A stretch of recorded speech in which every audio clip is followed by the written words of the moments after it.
بسم اللہ الرحمن الرحیم۔ میرا نام ریحانہ مکین خان ہے اور آج میں حاضر ہوں آپ کی خدمت میں weekend with Vakil Ansari programme کے ساتھ۔ آج ہم دیکھتے ہیں کہ وکیل انصاری صاحب ہمارے لیے کیا پیغامات لے کر آئے ہیں۔ آئیے چلتے وکیل انصاری صاحب کی طرف۔ بہت بہت شکریہ ریحانہ، اور السلام علیکم ناظرین۔ جی ہاں، کچھ موضوعات تو میرے پاس ہیں، لیکن اس موضوع یا موضوعات پہ میں بات کروں، ایک خوشخبری آپ سے شیئر کرنا چاہتا ہوں۔ میرے نزدیک یہ خوشخبری ہی ہے کہ اسرائیل اور حماس کے درمیان امن معاہدے پہ بات چیت ہو رہی ہے، اور حتمی طور پر یہ معاہدہ طے پا گیا ہے کہ وہاں جنگ بند کر دی جائے۔ بہت ساری تفصیلات سامنے آ رہی ہیں، اس سے ہم آپ کو انشاءاللہ گائے بگائے آگاہ کرتے رہیں گے۔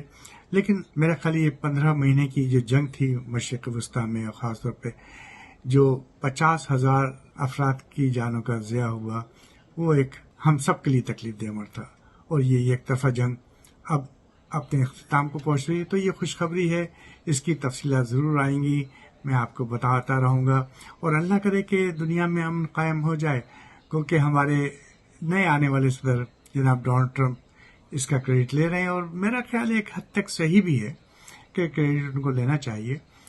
لہٰذا دیکھیے، صورتحال اگر جلد ہی امن کی صورت بدل جائے تو اس سے اچھی کیا بات ہوگی۔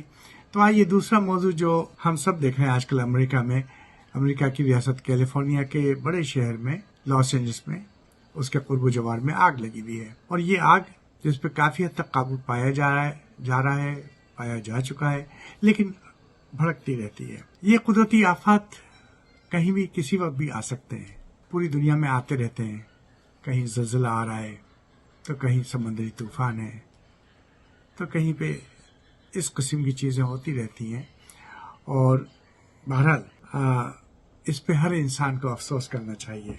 ابھی تک تقریباً 25 سے زیادہ افراد کی ہلاکت کی خبر آ چکی ہے، اور کچھ بہت ہی دردناک قسم کی کہانیاں بھی سامنے آ رہی ہیں، جس میں کہ کچھ مفلوج لوگ جو نہیں نکل سکے وہ اس آگ کا شکار ہو گئے۔ خواتین و حضرات، انسانیت پہ کہیں بھی آفت آئے تو ہمیں خوش نہیں ہونا چاہیے، ہمیں دو چیزوں سے نہیں ملانا چاہیے۔ انفارچونیٹلی کچھ طبقے اس کو اس طریقے سے ملانا بھی چاہ رہے ہیں کہ یہ آگ جو ہے اس وجہ سے لگی ہے، اس وجہ سے لگی ہے۔ دیکھیے، امریکہ ایک بہت ترقی یافتہ ملک ہے، اور ترقی یافتہ ملک میں بھی اگر اس قسم کی چیزیں ہوں تو سمجھیے کہ قدرتی آفات، جس کو ہم مدر نیچر کہتے ہیں، اس پہ قابو پانا کتنا مشکل ہوتا ہے۔ اور یہ ہمیں ایک ترقی یافتہ ملک کے ترقی یافتہ شہر میں، ہالی ووڈ کے قریب کے علاقوں میں اس آگ پہ قابو پایا جا رہا ہے، اور انشاءاللہ پایا جائے گا۔ لیکن بہت بڑی تباہی ہوئی ہے، تباہی انسانی جانوں کی بھی جو ہے نا، وہ بہت ہی دردناک ہے۔ تو اس تباہی کے بارے میں صرف یہ کہوں گا کہ ہم سب کو افسوس کرنا چاہیے، ہم سب کو، بلکہ پوری انسانیت کو اس پہ افسوس کرنا چاہیے۔ یہ ایسا موقع نہیں کہ ہم کسی بھی قدرتی آفت پہ خوش ہوں۔ اگر کل میرے پڑوسی کے گھر میں آگ لگی ہوئی ہے تو وہ آگ مجھ تک بھی پہنچ سکتی ہے، کہ کچھ طبقے جنہوں نے عجیب طریقے سے اس آگ کو ایک یہ تاثر دیا ہے کہ اللہ کی طرف سے ان پہ عذاب نازل ہو رہا ہے۔ اللہ ہی جانتا ہے، جزا و سزا کا وہی مالک ہے، وہی فیصلے کرتا ہے کیا ہو رہا ہے کیا نہیں ہو رہا۔ جو صورتحال ہے اور جس طرح آگ لگی ہو، جو تیز ہوا کی وجہ سے یہ آگ پھیلی ہے، اس کے اوپر اس کی تحقیقات شروع ہو چکی ہیں، اور کہا یہ جا رہا ہے کہ یہ آگ کسی نے لگائی ہے یا غلطی سے لگ گئی ہے۔ کچھ لوگ گرفتار بھی ہوئے ہیں۔ لہٰذا پوری طریقے سے اس پہ عمل ہو رہا ہے، اور دنیا میں ایک تاثر یہ دیا جا رہا ہے کہ خدا نخواستہ پورے امریکہ میں آگ لگی ہوئی ہے، کہ امریکہ میں دوسرا 9/11 ہو رہا ہے۔ نہیں، ایسی بات نہیں ہے۔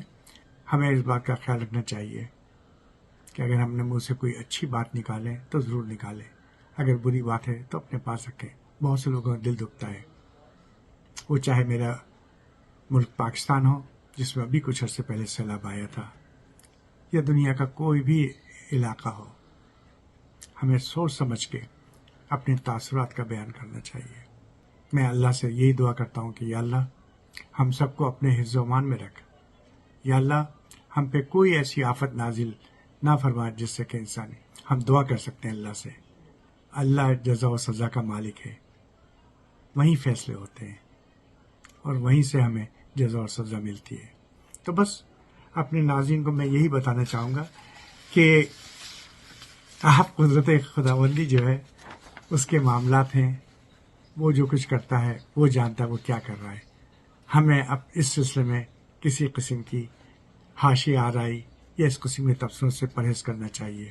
اللہ سے ڈرنا چاہیے کہ وہ کہیں عذاب نازل نہ کرے. یہ ہماری دعا ہونا چاہیے.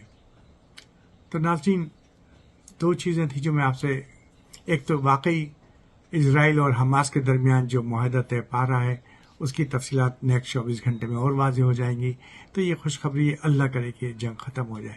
اسی طرح اگر یہ آگ ہے اس پہ قابو پا لیا جائے، پھر روس کے اندر جو جنگ ہو رہی ہے یوکرین میں اور روس میں، اس کے بھی واضح امکانات ہیں، وہ بھی ختم ہو جائے گی. تو ناظرین، یہ تھے آج کے میرے خیالات.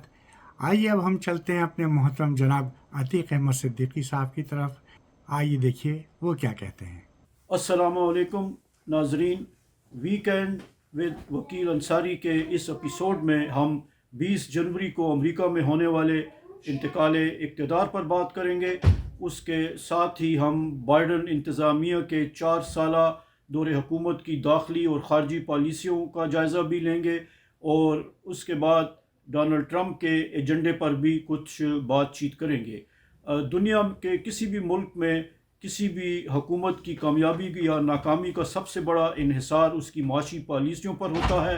یہ دیکھا جاتا ہے کہ اس کے دور میں اگر عوام کو خوشحالی ملی، ان کے حالات بہتر ہوئے، ان کی زندگی پہلے سے بہتر تھی، وہ اپنے آپ کو محفوظ تصور کر رہے تھے، تو اس حکومت کو کامیاب کہا جاتا ہے. اور اگر صورتحال اس کے برعکس تھی تو پھر اسے ناکام کہا جاتا ہے. اس اعتبار سے دیکھا جائے تو بائیڈن انتظامیہ تو یہ دعویٰ کرتی ہے کہ ان کے 4 سالہ دور میں ان امپلائمنٹ 2 اور 3% کے درمیان رہی، جو کہ پری پینڈیمک ایرا سے بھی بہت بہتر تھی. اور وہ یہ بھی کہتے ہیں کہ منیمم ویج میں بھی بہت اضافہ ہوا، اور مختلف ریاستوں میں مختلف طریقے سے یہ منیمم ویج میں اضافہ ہوا.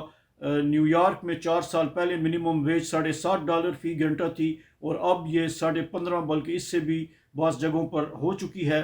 تو بائیڈن انتظامیہ اس کا کریڈٹ لیتی ہے، لیکن ان کے ناقدین یہ کہتے ہیں کہ ان امپلائمنٹ تو بہت کم تھی، منیمم ویج بھی زیادہ ہوئی، لیکن لوگوں کے پے چیک میں اتنی سخت نہ تھی کہ وہ ایون گراسری شاپنگ بھی اپنی مرضی کے مطابق کر سکتے. اور اس کے علاوہ انٹرسٹ ریٹ اتنا زیادہ تھا، اور کہ لوگوں میں اتنی سخت نہ تھی کہ وہ 30 سال کی مارگیج خرید لیتے.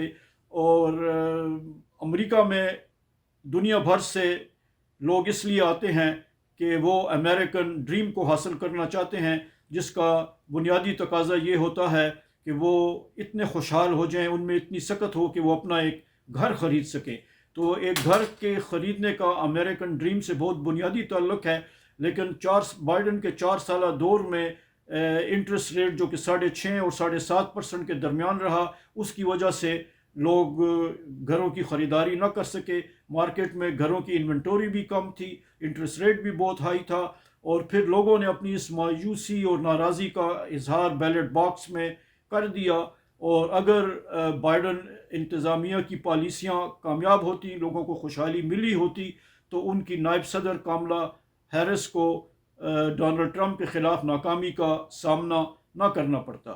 اسی طرح اگر خارجہ محاذ پر دیکھا جائے تو بائیڈن انتظامیہ یہ کریڈٹ لیتی ہے کہ اس نے لبنان اور شام سے ایران اور روس کے اثر رسوخ کو بالکل ختم کر دیا ہے، اور یہ بائیڈن انتظامیہ ہی کی پالیسیوں کی کامیابی ہے. لیکن ان کے ناقدین کہتے ہیں کہ صدر بائیڈن کے وزیر خارجہ ٹونی بلنکن تو 10-12 مرتبہ اسرائیل گئے، اور ہر مرتبہ وہ انہیں یہی کہتے رہے کہ وہ اس جنگ کو، غزہ کی جنگ کو ایسکیلیٹ نہ کریں. لیکن نتن یاہو نے 15 ماہ تک بائیڈن کی ایک بات نہ مانی، اور جس کے نتیجے میں اس نے بڑی سفاکی اور بربریت کے ساتھ غزہ میں 46,000 نہتے اور معصوم شہریوں کو، جن میں بچے اور عورتیں اور بوڑھے بھی شامل تھے، کو بڑی بے دردی سے ہلاک کر دیا. اگر بائیڈن کے باتوں میں کوئی اثر ہوتا، اگر اس کی پالیسی کامیاب ہوتی، اگر وہ ایک طاقتور صدر ہوتے، تو بنجامن نتن یاہو 15 ماہ تک اس طرح ان کی پالیسیوں کو مسترد نہ کرتے. اور اب جب آپ یہ پروگرام دیکھ رہے ہوں گے 18 جنوری کو، تو امید ہے کہ اس وقت ایک ڈیل ہو چکی ہوگی جس کے کہ چرچے آج کل بہت ہو رہے ہیں چند دن پہلے 20 جنوری سے اخبارات میں، اور یہ وہی ڈیل ہے جو 8 ماہ سے ٹیبل پر تھی. اس میں کوئی چھپی ہوئی بات نہیں ہے. 8 ماہ تک بنجمن نتن یاہو اسے مسترد کرتے رہے، اور اب اسی ڈیل کو انہوں نے ایکسیپٹ کر لیا ہے، اور ان کے اپنے ملک میں ان کے اوپر بہت سخت اعتراض ہو رہا ہے. میڈیا ان کے خلاف لکھ رہا ہے. یروشلم کا ایک بہت بڑا اخبار ہاریٹس نے یہ لکھا ہے کہ پچھلے 8 مہینے میں جو ہلاکتیں ہوئیں فلسطینیوں کی، اور اسرائیل کے خود 120 فوجی مارے گئے، تو اگر بنجمن نتن یاہو یہی ڈیل 8 مہینے پہلے ایکسیپٹ کر لیتے تو اتنے لوگوں کی ہلاکتیں جو ہے وہ نہ ہوتی. تو اب بھی بنجمن نتن یاہو کی حکومت کو بھی خطرہ ہے، کیونکہ ان کے نیشنل سیکیورٹی کے وزیر جو ہیں ایتمار بن گویر، اور انہوں نے بھی اس ڈیل کے خلاف پروٹیسٹ کیا ہے.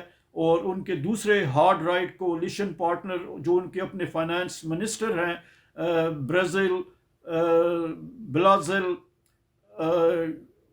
بلازل جو ہیں مورتج، انہوں نے بھی یہ کہا ہے کہ وہ اس کولیشن گورنمنٹ کو چھوڑ دیں گے، جس کے نتیجے میں بنجمن یاہو کی حکومت کو بھی خطرہ نظر آ رہا ہے. لیکن لگتا ہے کہ اسرائیل کا یہ اندرونی بحران جو ہے اور غزہ کی جنگ بندی، اس کا فیصلہ 20 جنوری تک ہو جائے گا. اور اس کے علاوہ جو اگلا محاذ ہے وہ یوکرین کا، اور اس میں بھی جوزف بائیڈن کو خاطر خواہ کامیابی نہ مل سکی، کیونکہ وہاں پہ روس نے اگرچہ کہ بہت جانی نقصان اٹھایا ہے، لیکن میدان جنگ میں اس کے فوجی آگے بڑھ رہے ہیں. اور ولادیمیر زیلنسکی جو کہ یوکرین کے صدر ہیں، ان کی فوجوں کو اپنی سرحدوں کی حفاظت کرنے میں بڑی مشکلات کا سامنا ہے. لیکن بائیڈن کے مقابلے میں ڈونلڈ ٹرمپ کی پیش رفت یہ ہے کہ ان کے آنے سے پہلے ہی ولادیمیر پوتن نے یہ اعلان کر دیا ہے کہ اگر ڈونلڈ ٹرمپ چاہیں تو وہ یوکرین میں جنگ بندی پر بات چیت کر سکتے ہیں. تو لگتا یوں ہے کہ بائیڈن انتظامیہ کو داخلی محاذ پر بھی 4 سالوں میں کوئی زیادہ کامیابی نہیں ملی، اور خارجہ محاذ پر بھی ان کی حکومت ناکام رہی. اب دیکھنا یہ ہے کہ مورخین کیا کہتے ہیں اس بارے میں، اور اس پر جو مزید گفتگو ہوگی وہ ہماری انشاءاللہ جاری رہے گی، اور اگلے ہفتے ہم انہی مسائل پر مزید گفتگو کریں گے. اب اجازت، خدا حافظ. جی بہت بہت شکریہ عتیق بھائی، بڑی اچھی آپ نے باتیں کی، بہت اچھا تجزیہ کیا. اور دیکھیے 20 جنوری کے بعد ہی پتہ چلے گا ایڈمنسٹریشن کیسے چلتا ہے، کیا کام کرتا ہے. جی ناظرین، اب ہم چلتے ہیں ڈاکٹر بلند اقبال کی طرف. بلند اقبال صاحب ہمیشہ ایک نئے ٹاپک کے ساتھ آتے ہیں، بہت اچھا تبصرہ، اور میرا خیال ہے ان کے اندر ایک ٹیچر بھی چھپا ہوا، بہت اچھی طرح چیزوں کو سمجھاتے بھی تھے. تو آئیے سنتے ہیں آج بلند اقبال صاحب کیا پیغام لے کے آئے اور آپ کو کیا بتانا چاہتے ہیں، کیا سنانا چاہتے ہیں. تھینک یو وکیل بھائی. ویلکم دوستوں، back to the weekend with Vakil Ansari. آج ایک بہت ہی انٹرسٹنگ کتاب لے کر آیا ہوں، how to think like Socrates. Donald Robertson کی کتاب ہے. اینشینٹ فلاسفی پر، گریک فلاسفی پر انہوں نے خاصا کام کیا، اور بتانے کی کوشش کی کہ کس طرح سے یہ جو اینشینٹ فلاسفی ہے اس کو ہم ماڈرن مسائل پر رکھ سکتے ہیں، اور کس طرح سے ہم ٹروتھ تک پہنچ سکتے ہیں. بنیادی مقصد یہ ہے کہ کس طرح سے ایزمپشنز کے اوپر یا مفروضات پر سوال اٹھایا جائے، کس طرح سے روایت کو کھنگالا جائے، کس طرح سے اس کی کلیئرٹی تک پہنچا جائے، اور کس طرح سے اپنی انٹیگریٹی کو، اپنی جو دیانتداری ہے اس کو بھی کسی بھی پریشر کے اندر مینٹین رکھا جائے. تو اس کو میں نے ان کی کتاب کو کچھ 2-4 میجر پوائنٹس میں ڈیوائڈ کیا ہے. پہلا پوائنٹ یہ ہے بگن ود نتھنگ، کہ لوگ یہ سمجھتے ہیں کہ وہ اپنے شعبے میں جانتے ہیں تو وہ سب کچھ جانتے ہیں. حقیقت یہ ہے کہ اس انڈرسٹینڈنگ کا ہونا ضروری ہے. جس وقت آپ کو انڈرسٹینڈنگ مل جائے کہ میں کسی چیز کے بارے میں نہیں جانتا، وہیں سے وزڈم شروع ہوتی ہے. تو اس بات کو اب یہاں پر رائٹر آج کے دور پر اس طرح امپلیمنٹ کرتے ہیں. وہ کہتے ہیں کہ آپ کے لیے ضروری ہے کہ آپ ہمیشہ ایک ایسی لسٹ بنائیں جن کے بارے میں آپ سمجھتے ہیں کہ آپ جانتے ہیں، اور اس کے بعد آپ اس بات کو محسوس کر لیں کہ آپ اس کے بارے میں نہیں جانتے، اور کسی ایسے شخص کے بارے میں اس موضوع کے حوالے سے جو ایکسپرٹائز کا دعویٰ کر رہا ہو، کلیم کر رہا ہو، اس سے بہت ہی پولائٹلی سوال کریں، اور اس کے بعد اس لیول پر جاتے چلے جائیں اور اس کے ڈیپتھ میں اترتے چلے جائیں، اور یوں ایک ہیبٹ بنا لیں اپنی ہر اس چیز کے بارے میں جس کے بارے میں آپ سمجھتے ہیں کہ آپ جانتے ہیں، اور یہ سمجھ لیں کہ آپ اس کے بارے میں نہیں جانتے، اور یوں اس کی ڈیپتھ میں اترتے چلے جائیں. تو اگلا موضوع جو ہے وہ ہے کلٹیویٹ کیوریوسٹی، یعنی یہ کہتے ہیں کہ ان کے دوبارہ سے کہ ان کا ایک شاگرد تھا جس کا نام السبائڈس تھا، وہ ایک بار سقراط کے پاس آیا، بڑا ہی مطلب ہے ویلدی تھا اور ہینڈسم تھا، اس نے کہا میں پالیٹکس جوائن کرنا چاہتا ہوں، ایرسٹوکریٹ تھا۔ تو انہوں نے یہ نہیں کیا کہ لیکچر دیے ہیں اس کے اوپر پالیٹکس پہ، انہوں نے سیدھا سیدھا سوال پوچھا what makes a good leader, کیا چیز ہے جو ایک اچھے لیڈر کو کریٹ کرتی ہے؟ یا پھر اگلا سوال پوچھا how do you know what is best for the city, تم کیسے سمجھ سکتے ہو کہ سٹی کے اندر کیا چیز بہتر ہونی چاہیے؟ تو وہ ہمیشہ ایگزامپل سے بات شروع کرتے تھے اور گریجولی ڈیپتھ میں چلے جاتے تھے، انڈیویجول لیول پہ شروع کرتے تھے اور پھر اس کو کلیکٹیو لیول پہ جاتے تھے اور پھر یونیورسل لیول پہ چلے جاتے تھے، اور اس طرح سے اس کی ڈیپتھ بڑھتی چلی جاتی تھی اور مختلف موضوعات کے اوپر۔ السبائڈس کو اندازہ ہو گیا کہ وہ اچھا پولیٹیشین نہیں بن سکتا، یا پھر اس کو ضرورت ہے جاننے کی بہت سی چیزوں کی۔ بالکل ایسے ہی اس زمانے کے جو ڈکٹیٹر تھے ان کا نام کریٹاس تھا۔ کریٹاس ایک زمانے میں ان کے شاگرد رہ چکے تھے، لیکن وہ اپنے طور پر اس طرح سے، چونکہ حکومت ان کی آ گئی تھی تو وہ یہ تو شو کرتے تھے کہ وہ بڑے پرنسپلڈ آدمی ہیں، مگر اندر سے ان کے ٹائرنی والے ایکشن تھے۔ تو نتیجہ یہ ہوا کہ جب کبھی بھی کوئی مسئلہ آتا تھا تو جہاں لوگ ریزرو ہو جاتے تھے وہاں پہ سقراطس سوال کرتے تھے۔ فار ایگزامپل جسٹس کے معنی کیا ہیں؟ جسٹس کے معنی کیا یہ ہے کہ ان لوگوں کو ہارم پہنچایا جائے جو لوگوں نے تم کو ہارم پہنچایا تھا؟ جسٹس کے معنی یہ ہیں کہ ان کو وہی کچھ دیا جائے جس کو ڈیزرو کرتے ہیں، اور جسٹس کے معنی کس طرح سے طے ہوں گے کہ تم یہ بات کیسے جانتے ہو کہ وہ یہ ڈیزرو کرتے ہیں؟ تو اس طرح سے وہ یہ سوالات کرتے تھے۔ اب اسی چیز کو اگر ہم آج کے مسائل پہ لگائیں تو یہاں پر رائٹر کہتا ہے کہ کوئی بھی کمپلیکس موضوع اس کو آپ شروع اس طرح سے کریں۔ فار ایگزامپل ایجوکیشن پر بات کر رہے ہیں آپ، تو یہ نہیں کریں کہ اپنی رائے دے دیں، ججمنٹ دے دیں۔ آپ اس شخص سے جو ایجوکیشن پر بات کرنا چاہتا ہے، وہ جانتا ہے، اس سے پوچھیں کہ آپ کے تجربات اپنے بچوں کے حوالے سے کیسے رہے، تعلیم کے حوالے سے، اور اس کے بعد پھر آپ یہ کہیں کہ صاحب یہ بتائیں کہ جو تجربات آپ کے بچوں پر رہے اور کامیاب رہے، اگر وہ سارے بچوں پر اپلائی کیے جائیں دنیا بھر کے تو کیا اس کے نتائج آئیں گے؟ اور پھر اس کے بعد یہ کہ اگر آپ اس بات کو ان لوگوں سے کانٹیکٹ کریں جو لوگ ایجوکیشن کے حوالے سے بات کرنا چاہتے ہیں، اور اس کے اگینسٹ آئیڈیاز کو دیکھیں اور اس کی ڈیپتھ میں جا کر دیکھیں کہ کیا آپ اس کو وہاں امپلائی کر سکتے ہیں۔ تو اس طرح سے وہ کہتے ہیں کہ گریجولی آپ اس کے لیول پہ چلے جائیں حتیٰ کہ وہ خود اس بارے میں سوال کرے اپنے آپ سے، وہ جو مفروضہ اس نے قائم کیا ہوا اپنے بارے میں کہ کیا واقعی اس کا کلیئر کانسیپٹ ہے۔ اگلا پوائنٹ ہے فائنڈ ٹروتھ ان کیاس، یعنی جب کیاس پھیلا ہوا تھا پورا ایتھنس کے اندر، ہر طرف وہ ایک پلیگ پھیلا ہوا تھا، بیماری پھیلی ہوئی تھی، جنگ ہو چکی تھی، ایسے میں جسٹس کے اوپر سوال ہوتے تھے۔ اس زمانے کے جو فلاسفرز تھے وہ کریج پہ بات کرتے تھے، ڈیوٹی پہ بات کرتے تھے، مگر سقراط جو ہے وہ ڈیفینیشن پہ بات کرتا تھا۔ مطلب ایک بیٹل ہوئی تھی، بیٹل آف ایرگویزے، اس کا ایک جرنل جو ہے وہ پکڑا گیا۔ اس کی جب ٹرائل ہونے لگی تو لوگوں نے کہا کہ صاحب اس کے ساتھ یہ سزا دی جائے، وہ سزا دی جائے، جسٹس ہونا چاہیے۔ ایسے میں سقراطس نے یہ بات نہیں کی، اس نے کہا مجھے بتاؤ جسٹس کہتے کسے ہیں؟ اس نے کہا کہ پیس کا مطلب کیا ہے اگر جنگ رک گئی ہے؟ کیا پیس ٹیمپریری وار کو رکنے کو کہتے ہیں یا واقعتاً پیس ہے؟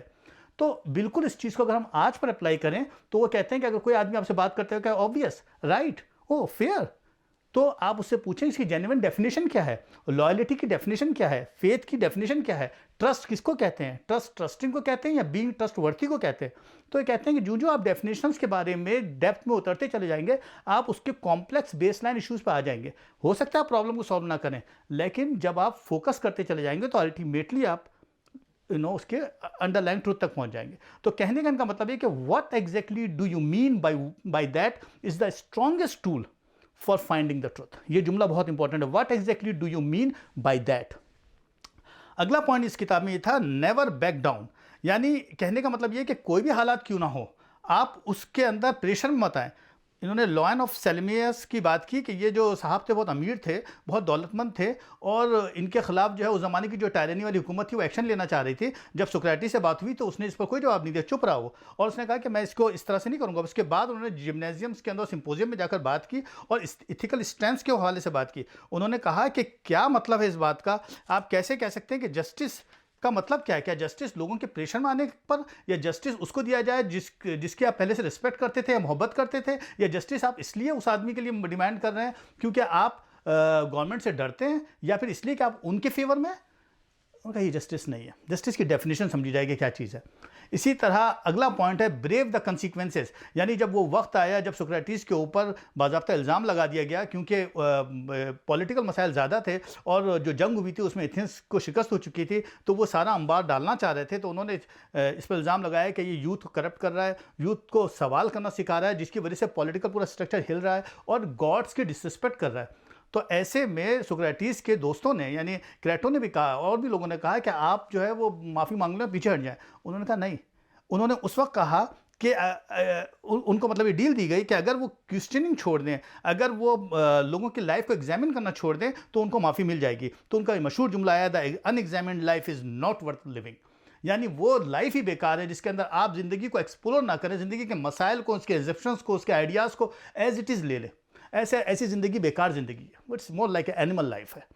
اور آخری جملہ وہی تھا, آپ کو یاد ہوگا کہ جب انہوں نے کہا تھا ہیلنگ گاڈ کے لیے کریٹو کو کہا تھا کہ ایک روسٹر کو قربان کر دینا, ایک مرغے کو قربان کر دینا. مطلب اس کا کچھ اور لوگ کچھ اور لیتے ہیں کہ سمجھتے ہیں کہ شاید وہ ان کی کوئی اوبلیگیشن تھی. ایسا نہیں ہے, بلکہ میرا خیال ہے کہ اس کا مطلب یہ تھا کہ وہ کہہ رہے تھے کہ لائف کا ایک ڈیپٹ ہے, ایک زندگی مجھے دی گئی قرضے کے طور پر, میں نے یہ چکا دی, آج میں زہر پی لے رہا ہوں, مگر میں اس کا شکریہ بھی ادا کرنا چاہتا ہوں. اور میں اس وزڈم پر بھی پہنچ گیا ہوں کہ زندگی اور موت ایک پروسیس کا نام ہے, کوئی مختلف چیز نہیں ہے. موت زندگی کے ایک پروسیس کا نام ہے, وہ اس کی ڈیپتھ تک پہنچ گئے. تو ایک فلاسفیکل اس کی امپلیمنٹیشن بھی دے دی اور کہا کہ ایک مرغ قربان کر دینا, میں چاہتا ہوں کہ میری وزڈم لوگوں تک پہنچ جائے. اور نتیجہ یہ ہوا کہ ان کی ڈیتھ سے, ان کی زندگی سے زیادہ ان کی ڈیتھ کے بعد ان کے خیالات ساری دنیا میں پھیلتے چلے گئے.